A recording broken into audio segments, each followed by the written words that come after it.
You have been taught a lie. You have been led to believe that this ancient statement is about a divine selection, a choosing of the worthy from the unworthy, as if some are anointed and others are cast aside. This very assumption is the veil that has blinded you to its staggering, liberating truth. The call is not to a select few. The call is the ever-present activity of God, the eternal voice that speaks your name now, and now, and now. But why are so few chosen? The shocking truth is this: they are not chosen by God, they choose themselves. They answer. They consent to the great surrender. The call is universal, but the hearing, the conscious acceptance, is what makes one chosen. In these moments together, we will shatter this illusion. We will uncover what it truly means to be called and the precise, conscious act that constitutes being chosen. This is not theoretical. This is the very substance of your freedom. If these words have struck a chord within you, if you feel the stirring of a deeper truth, then I must urge you to take a sacred step. To subscribe to this channel is to declare your readiness to hear, to answer the call more fully. Let it be an outer symbol of your inner consent. And if you are present, if you are here and now listening, make your presence known. Let it be a testament that the call is being answered. Comment with the number 44, a symbol not of me, but of your own awakening consciousness, your willingness to be among those who consciously hear and are chosen. Now, let us examine the foundation of this revelation. The call is not a singular event in time, like a lottery draw for the spiritually fortunate. It is not something that happened 2,000 years ago, or that will happen at a future judgment. It is the very fabric of this present moment. It is the ceaseless, outpouring activity of the infinite, the pull of the divine upon your consciousness, here and now, as you hear these words. Think of it, not as a voice shouting from a distant mountain, but as the very atmosphere in which you live and move and have your being. It is the underlying hum of reality itself, the silent, potent presence that animates all form. This is why the many are called. There is no individual, regardless of their past, their beliefs, or their station in life, who exists outside of this radiant, intelligent life. The sun shines on all, the rain falls on all, and this divine impulse calls to all, perpetually.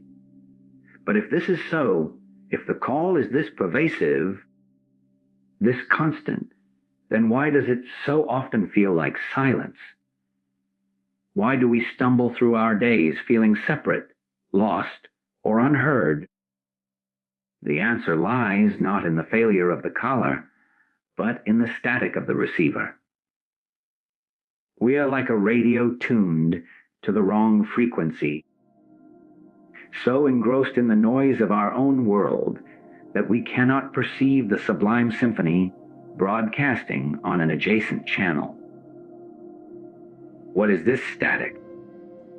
It is the unyielding clamor of the personal sense of self, the I, that believes it is the author of its own life, the thinker of its thoughts, the accumulator of its successes and failures. This I is so preoccupied with its own narrative, what it needs, what it fears, what it desires, what it has lost, that the still, small voice of the eternal cannot find a space to register. Consider your own daily experience. You are walking through a park, and for a moment, there is a stunning, thoughtless perception of the light filtering through the leaves. In that instant, there is no you thinking, I am seeing beautiful leaves. There is only the beauty, the light, the presence. That is the call. It is a moment of pure, unmediated being. But what happens almost immediately?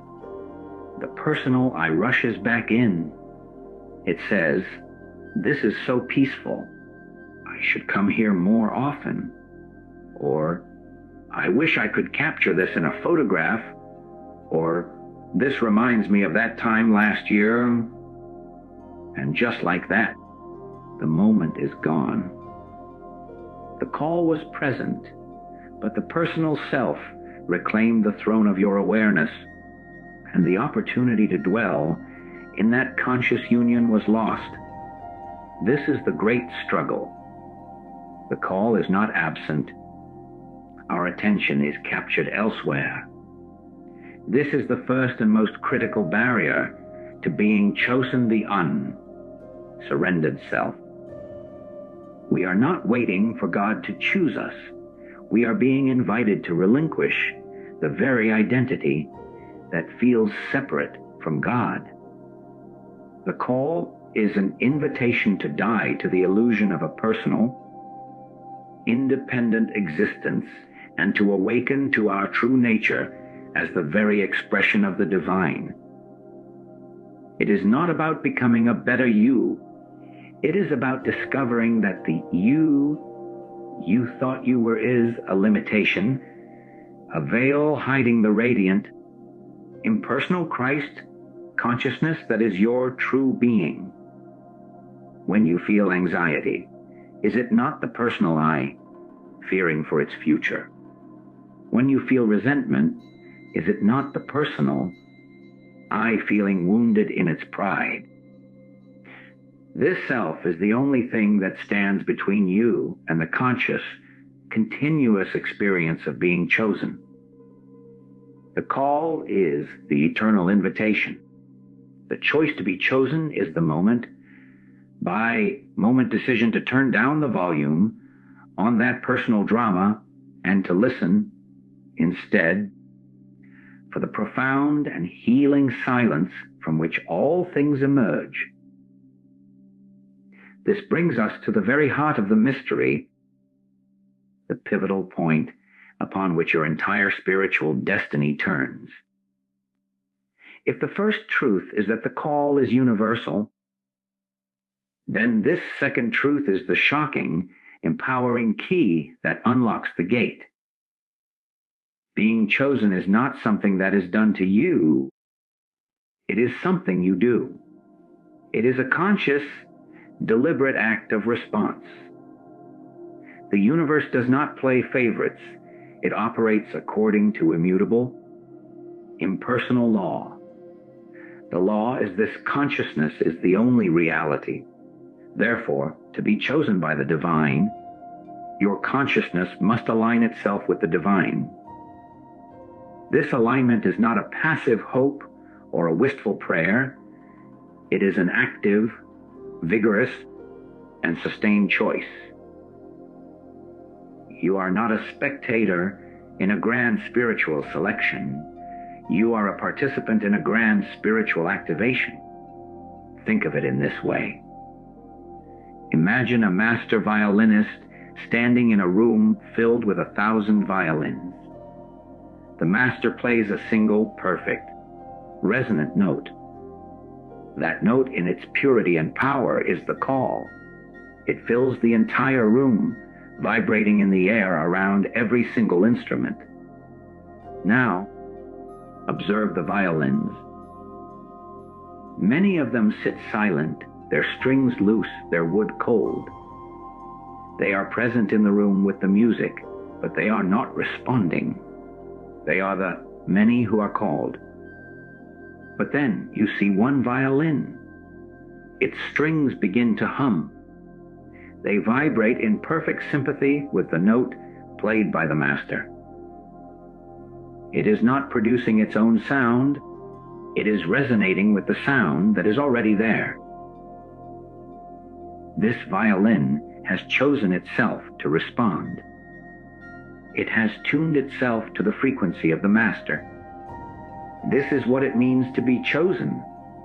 You are that violin. The choice is to tighten your strings, to prepare your instrument, to still your own internal noise, so that you may vibrate in perfect harmony with the divine note that is perpetually sounding your name. This is where theology becomes practicality. This choice to respond is not a one-time declaration of faith made in a moment of emotional fervor. It is a minute-by-minute, situation-by-situation discipline of attention. It is the active work of shifting your awareness from the problem to the presence.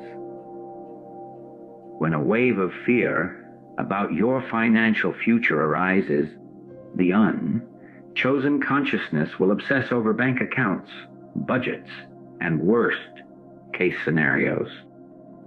It will remain tightly coiled within the personal self, that is afraid. But the consciousness that is choosing to be chosen will recognize this fear as a signal, a reminder that it has tuned itself to the wrong frequency. It will, in that very moment, make the choice to turn within. It will become silent and acknowledge, the peace of God is my reality. My supply is not in a bank. It is in my conscious oneness with the infinite source. This is not a denial of the circumstance. It is a shifting of the authority from which you view it. Or consider a moment of sharp conflict with another person. The old, unresponsive consciousness will immediately engage in the battle of personalities. It will marshal its arguments, defend its position, and seek to win. It is entirely focused on the other I and its own I. But the consciousness that is answering the call will, in the heat of that moment, make the profound choice to withdraw from the conflict of personalities. It will pause and realize, the Christ in me beholds the Christ in you. It chooses to see past the irritating behavior to the immortal, spiritual identity of the other. This is not being weak, it is being powerful beyond measure. It is the active application of spiritual law. You are not waiting for God to descend and magically fix the person in front of you. You are choosing, in that instant, to align your consciousness with the truth of God, and in doing so, you become the very vehicle for harmony and healing. This is the sacred responsibility and the glorious freedom of the truth. You are the chooser. The call is the constant. Your responsive attention is the bridge. Having established that the call is constant and that being chosen is an active response, we must now confront the formidable adversary that stands between these two realities. This is the barrier, the static, the very substance of the veil that must be pierced. It is the unsurrendered personal sense of self, the adamant belief in an I, that is separate, autonomous, and the central figure in its own unfolding drama. This personal ego is not merely a collection of flaws or bad habits. It is the entire structure of a consciousness that looks out from within a body and declares, I am here, and God is there. This fundamental misidentification is the primary block to hearing the call, and the very reason we fail to make the choice to respond. It is the me that wants to be spiritual, but on its own terms. This personal sense of self is not an enemy to be hated, but an illusion to be seen through. Its power lies in its subtlety and its complete domination of our normal, waking awareness. It is the voice in your head that is constantly narrating, judging, planning, and worrying. It is the one that feels offended when it is overlooked, that feels proud when it is praised, that feels anxious when its security is threatened, and that feels lack when it compares itself to others. Every single one of these reactions reinforces the solidity of this separate I, and it is this very that cannot hear the call, because the call is an invitation to die to that very self. The call is not an invitation for the personal self to become holier or more successful. It is an invitation for it to be relinquished, to be recognized as a phantom, so that the true, impersonal I of God may be revealed as your only identity. Let us bring this from the abstract into the stark reality of your daily life. You are driving your car, and another driver cuts you off. The instantaneous reaction is a surge of anger. Who is angry? It is the personal I. Its territory has been violated, its safety threatened, its rightness asserted. The entire event is processed through this filter of a separate, beleaguered self. In that moment, the call is present. The call is the still, small voice of compassion that might whisper, perhaps they are in a genuine emergency, or the simple, silent piece that merely observes the event without the reactive story. But you cannot hear it because the roar of the personal I is deafening. The choice to be chosen in that moment would be to consciously feel the anger without becoming the anger, to witness the rise of the personal self and to choose not to fuel its narrative. It is to turn your attention away from the story of the other driver and toward the feeling in your own body, and then to offer that feeling into the fire of a higher awareness. This is the practical surrender. Consider a more subtle example. You sit down to meditate, to pray, to seek a moment of communion. You close your eyes, and what arises? A torrent of thoughts. I need to remember to send that email. I wonder if what I said earlier was misunderstood. I hope this meditation brings me peace. I am not very good at this. Every single one of these thoughts is centered on and fortifying the personal I. This is the great work. The work is not to achieve a blank mind, but to observe this mechanical process of the self without identifying with it. When you can simply watch the thoughts without believing you are the thinker, a space opens up. In that space, the static lessens, and the call, which was always there, can be perceived as a deep, abiding silence, a feeling of presence that was previously obscured by the noise. The barrier is not your busy mind. The barrier is your identification with it. The surrender happens when you stop trying to control the content of your consciousness and instead yield the very sense of being the controller. This is the death of the personal self, and it is the very birth of the conscious experience of being chosen. The recognition of this barrier, this formidable and ever-present sense of a separate I, leads us directly to the next critical distinction. Understanding the call and even the desire to respond is not enough. There is a vast cosmic chasm between an intellectual agreement with these principles and the actual lived reality of embodying them.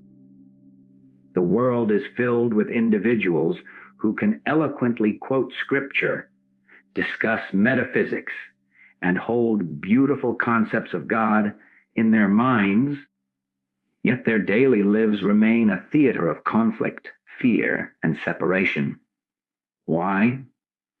Because the truth must be internalized. It must drop from the head into the heart, from the realm of thought into the very substance of your being. To be chosen is to have the truth become you, to have it so fully integrated that it is your spontaneous, unthinking response to the world. This internalization is a specific and demanding process. It is the alchemy of turning information into transformation. It requires moving beyond simply knowing about God to knowing God, which is to have a direct, unmediated experience of the divine as your own consciousness. Think of it as the difference between reading a detailed, scientific description of the taste of honey and actually putting a drop of honey on your tongue. The description can be perfectly accurate, but it is a pale abstraction compared to the direct, sensory knowing of the sweetness itself. Your spiritual work is to move from the description to the direct taste. You can read 1,000 books stating, God is your supply, and nod in agreement, but until you have faced a financial crisis and in that moment felt a profound, inexplicable peace that bypasses all logical understanding, a peace that is the very substance of supply, you have only the description, not the honey. Let us make this practical. You are facing a difficult conversation with your employer. Your mind, trained in spiritual concepts, knows that there is only one presence and one power. It can repeat this as a mantra. But as you walk into the room, your palms are sweaty, your heart is racing, and your thoughts are rehearsing defenses. The truth is in your head, but the internalization has not occurred. The internalization happens in the split second before you speak. It is the conscious, deliberate act of turning away from the fear-based script in your mind and sinking into the felt sense of that one presence. It is to become still inside and to listen, not for words, but for a feeling of solidity and grace that is not your own personal courage, but something far greater moving through you.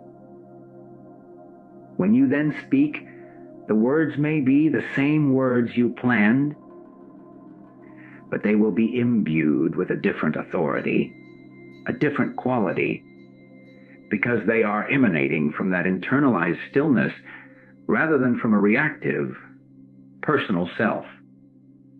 This is the difference. Another example, you have a deep-seated habit of self-criticism.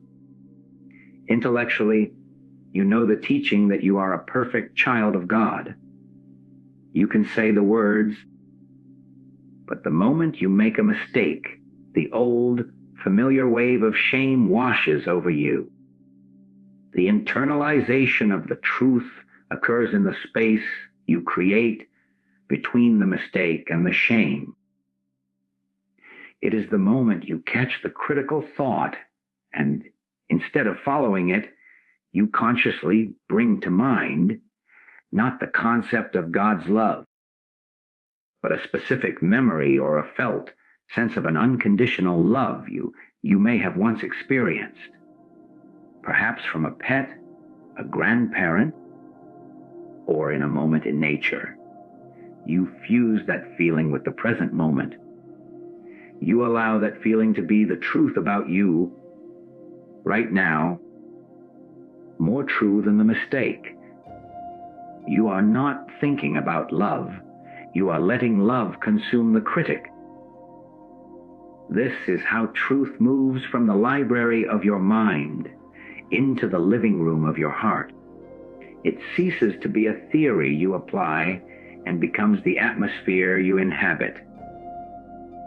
This conscious internalization is the very process of tuning the violin, of preparing the instrument so that it can no longer help but resonate with the master's note.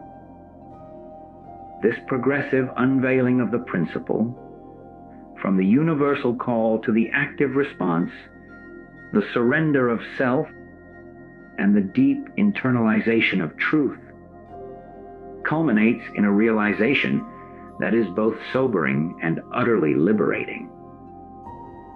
It places the entire weight of spiritual attainment squarely upon your own shoulders, not as a burden, but as the ultimate expression of your divine inheritance.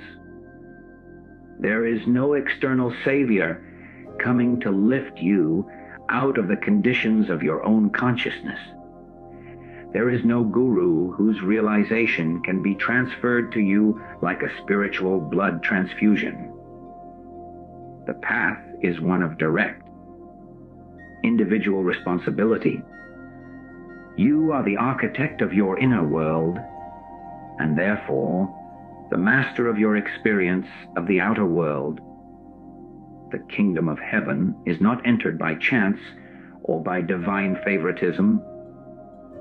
It is entered through conscious, disciplined alignment, and you are the only one who can do that work for you. This is the great and often missed secret.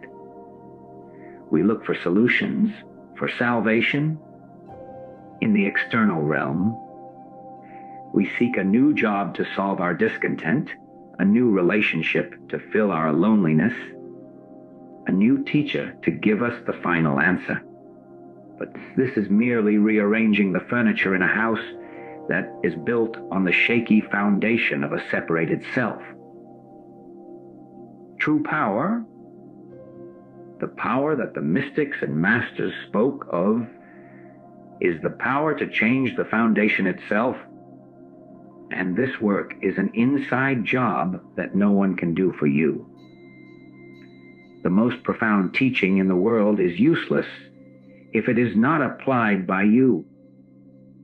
In the laboratory of your own awareness, God has provided the infinite potential, the raw material of spirit, but you must be the one to consciously shape it through your recognition, your acceptance, and your lived expression.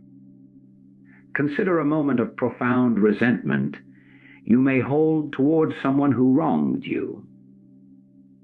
The world will offer you many external solutions. It will tell you to confront the person, to seek therapy, to vent to a friend. These may have their place, but they do not touch the root. The root is the mental image you are holding, the repeated movie you are playing in your mind that reinforces the pain. Taking direct responsibility means you stop looking at the other person as the source of your suffering. You turn your gaze entirely inward and acknowledge, this resentment is a structure within my own consciousness. I, and I alone, am the one keeping it alive. The work is then to consciously dissolve that structure. This is not a passive hope that time will heal. It is an active, forceful engagement. You might sit in silence and, instead of telling yourself the story of the wrong, you deliberately flood that mental image with light. You might choose to perceive the Christ in that person, not as a sentimental gesture, but as a surgical act of spiritual authority performed upon your own mind.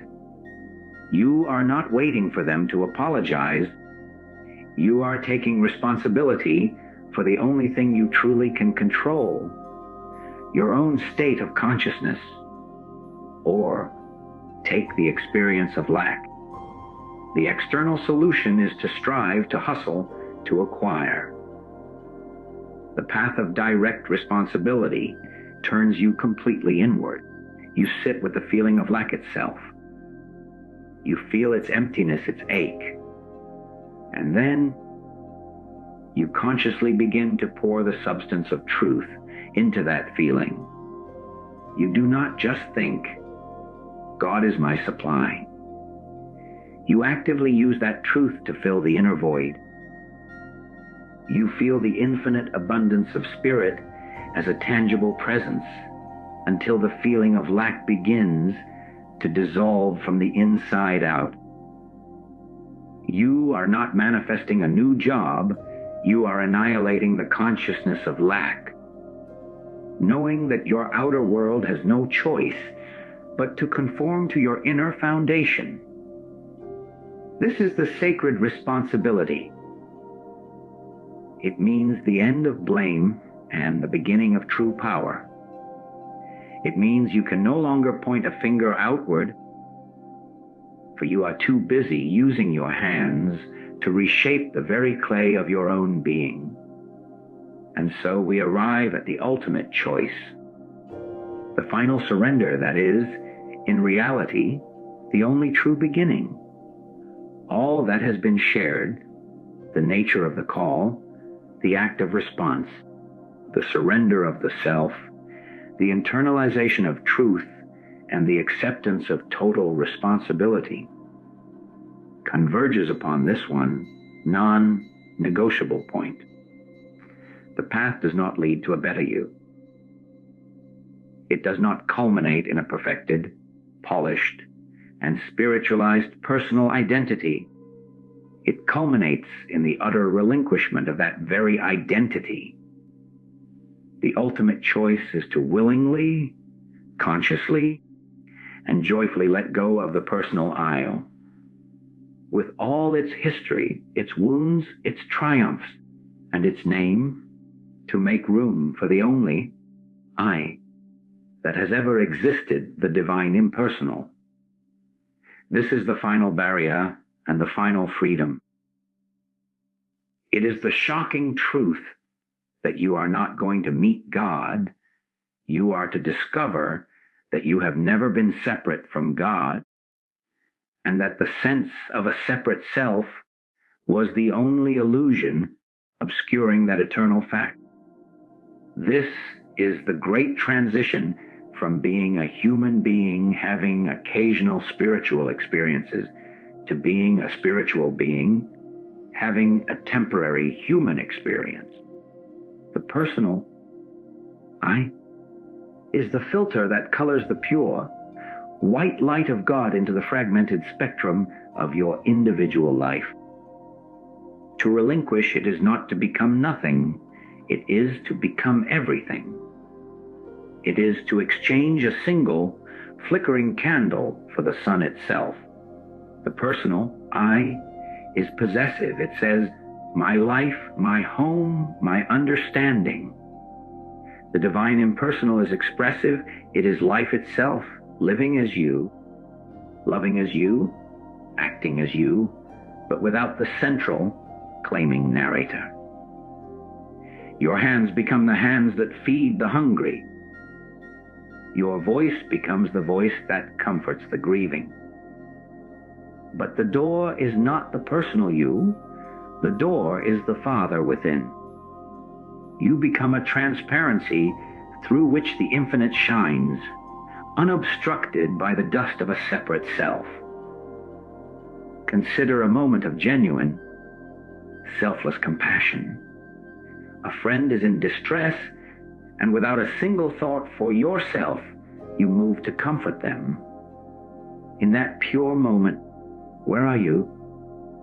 The personal I, that would normally be calculating what to say or how this affects it, is absent. There is only the action, the compassion, the presence. In that instant, you have touched the impersonal. The feeling of beauty that overwhelms you when you watch a sunset. That is not a personal emotion you own. It is the impersonal beauty of the universe recognizing and feeling itself through the instrument of your awareness. The entire spiritual journey is the conscious, deliberate cultivation of this state until it becomes your permanent abode. You are learning to die to the claim of experiences so that you may live as the very substance of the experience itself. This is the practical, daily work. It is not a dramatic, one-time event, but a gentle, persistent letting go. You are walking in nature, and the thought arises, this is a beautiful tree. That is the personal, claiming the experience. The impersonal recognition would be to simply be with the tree, to feel its essence, its treeness, until the boundary between the observer and the observed softens, and there is only the singular, unified experience of beauty. You are in a business meeting, and the impulse arises to defend your idea and claim credit. That is the personal I asserting itself. The choice for the impersonal is to offer the idea freely, to detach from its outcome, and to feel the intelligence that conceived the idea flowing through you, not as your personal possession, but as a universal current you are privileged to channel. This is the final surrender, to want nothing for the personal self, and to be willing to be everything for God. It is to become an empty vessel, so that the infinite fullness may fill you, use you, and express itself as your life. This is the meaning of being chosen. It is the moment the drop of water consciously yields itself to the ocean, not to be annihilated, but to discover it was the ocean all along.